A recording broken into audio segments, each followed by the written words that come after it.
So here I am on the side of the road on my way to repair a cracked rim. I don't even know how that happened. And all of a sudden my motor starts making retarded noises.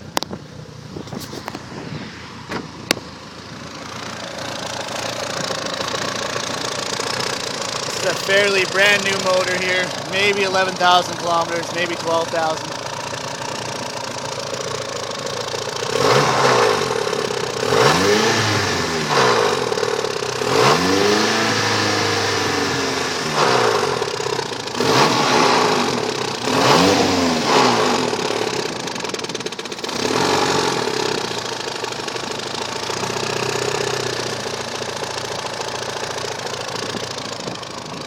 Sounds like timing belt, something in the top end anyways.